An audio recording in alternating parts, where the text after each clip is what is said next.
कहानी चुप्पी कहीं कमजोरी तो नहीं।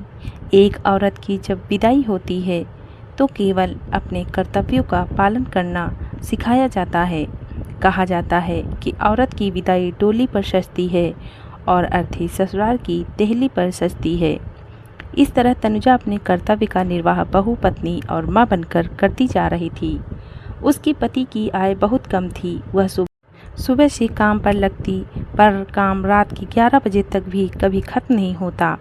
उसकी सुबह घर के कामों से शुरू होती। वह हर काम को बड़ी ही तल्लीनता से करती, पर सास के ताने कभी खत्म नहीं होते। पति का हर काम समय से करती, पर कोई न कोई कमी रह ही जाती। एक दिन की बात है, सासू माँ को चाय देने में देर हो गई।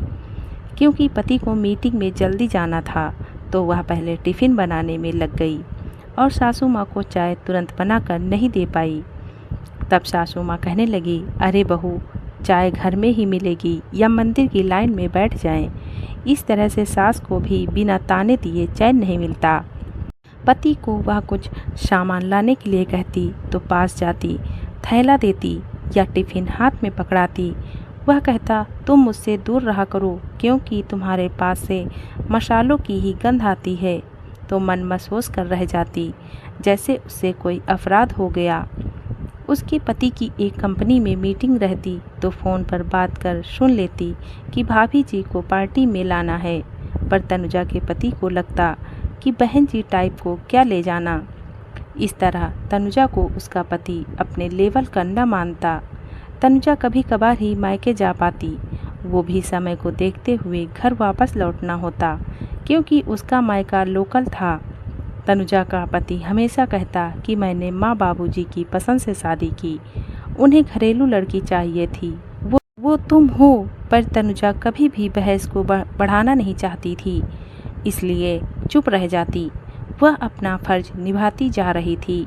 हर काम समय पर करने की कोशिश करती, क्योंकि सबको अपना मानकर ही तरह से सेवा करती। उसके पति को उसके कपड़े से मसाले और तेल की महक ही आती।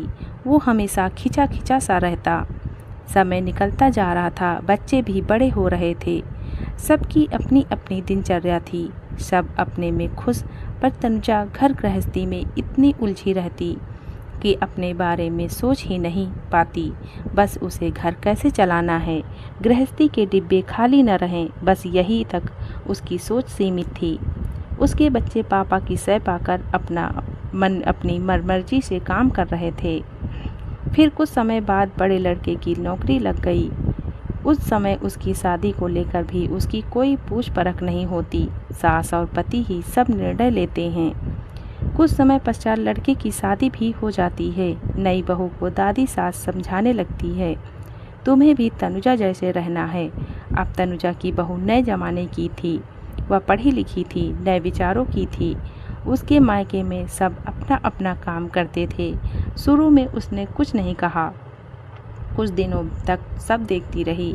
अब उससे सासू माँ का अपमान और अवहेलना सहन नहीं हुई तो उसने साफ साफ कहा, आप सब मुझे मम्मी की तरह बिल्कुल मत समझना, क्योंकि मैं भी घर की एक सदस्य हूँ। जैसे सब चाहते हैं सब काम समय पर हो, सबको मदद करनी होगी, सब अपने अपने काम स्वयं करेंगे। मुझे भी अपना समय चाहिए। मैं मम्मी की तरह नहीं मन मार कर सब सह कर नहीं रह सकती। इस तरह दादी सास की बोलती बंद।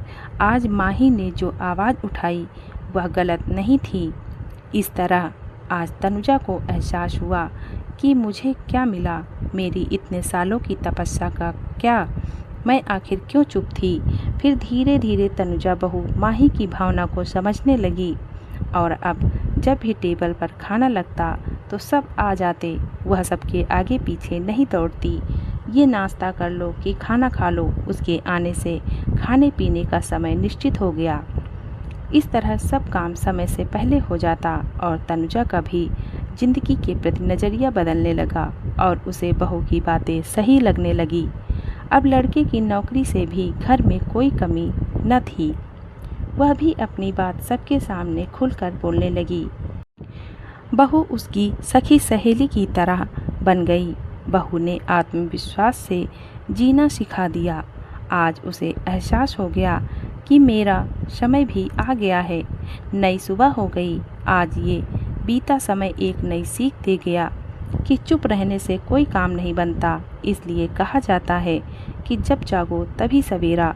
ये बीता साल तनुजा के जीवन में बहुत बदलाव ले आया। दोस्तों, घर परिवार में चुप्पी जहाँ तक जरूरी हो उतनी ही रखनी चाहिए, ना कि अपने कर्तव्य पालन के लिए अपने आप को समर्पित करते हो जाएं और लोगों की नज़र में वह तुम्हारी कमजोरी बन जाए। अपने आप में आत्मविश्वास और स्वाभिमान भी आवश्यक होता है। धन्यवाद।